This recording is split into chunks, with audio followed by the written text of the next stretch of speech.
Okay, so today we're going to pull back the curtain on the Apple ecosystem.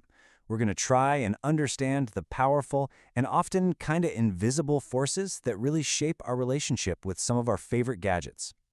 You know, everyone knows Apple products for their amazing quality and just how easy they are to use. But have you ever wondered if there's a hidden cost to all of that convenience? Let's dig in and find out. Right at the heart of Apple's entire strategy is this idea of the walled garden. It's this very carefully curated experience that you'll see is both a huge comfort and maybe a bit of a cage. So think about it. From the second you unbox an iPhone, you are in Apple's world. They design the physical phone, they write the software that runs on it, and they completely control the App Store. This total control, well, that's the key to the whole thing. And it's not just a feeling, that it's hard to leave. Studies actually show that iPhone users are way less likely to switch over to Android than the other way around. So what exactly makes these walls so high? Let's start with the software, the very thing that connects all of us. This is where the ecosystem's pull becomes almost impossible to deny. Okay, take iMessage. This is a perfect example. Apple very intentionally keeps it exclusive to its own devices, and what that does is create this two-tiered messaging world. If you're an Apple user, everything is seamless, high quality, beautiful. But the moment you add an Android user to a group chat, poof, things get glitchy, photos get pixelated, and videos are low res.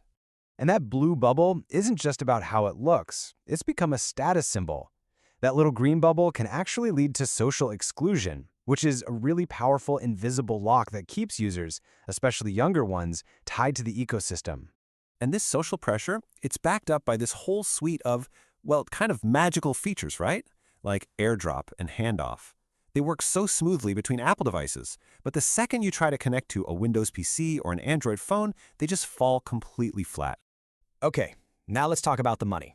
Let's talk about the Apple tax, the real financial cost of being a citizen inside this walled garden. Every single time you buy an upgrade in a game or subscribe to an app through the App Store, Apple takes a piece of that. And that piece can be up to 30%. That right there is the Apple tax in action. Now, this tax applies to pretty much all digital goods, but not physical ones. So your Uber ride, for example, is exempt, but your Spotify subscription, oh yeah, that's not. And you might be thinking that 30% fee only affects developers, but it often gets passed directly on to you. But what happens when developers try to fight back? Well, as you can see here, trying to get around that fee can actually lead to a worse experience for you and lower sales for them. I mean, companies like Netflix have tried turning off in-app payments, but that extra step of having to go to a website to sign up, it can cause them to lose customers. So for a lot of developers, it's easier to just pay up. And this financial pressure, it goes beyond just the apps. It extends to the devices themselves. The sticker prices are high, and that can trap consumers in these long-term payment plans, or EMIs, which are basically just monthly installments, where they're, borrowing a lifestyle they can't quite afford yet. So finally, let's look at the actual physical walls of the ecosystem. This is the battle over who gets to repair your devices. This control really blew up during the Batterygate scandal. It turned out Apple was slowing down older iPhones that had aging batteries, but they didn't tell anyone. Now, they claimed it was to prevent the phones from shutting down, but a lot of people saw it as planned obsolescence, a little nudge to get you to upgrade to a newer, faster model. The backlash was huge, and it led to lawsuits and a massive settlement. And even for people trying to play by Apple's rules, the system can be really punishing.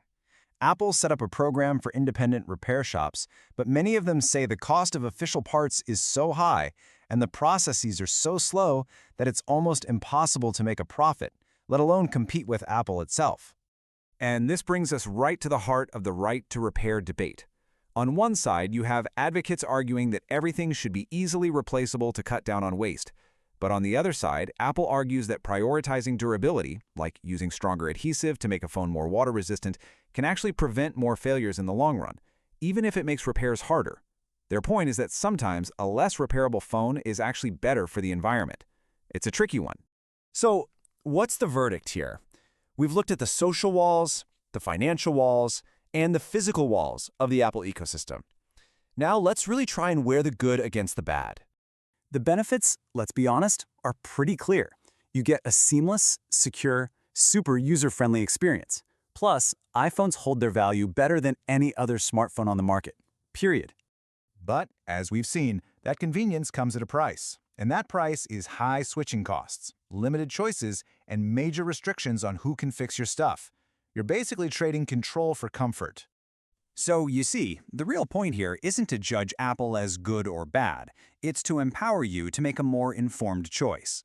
Now that you know how the garden is built, you can decide for yourself if that seamless experience is worth the price of admission or if you'd rather have the keys to your own digital life. What do you value more?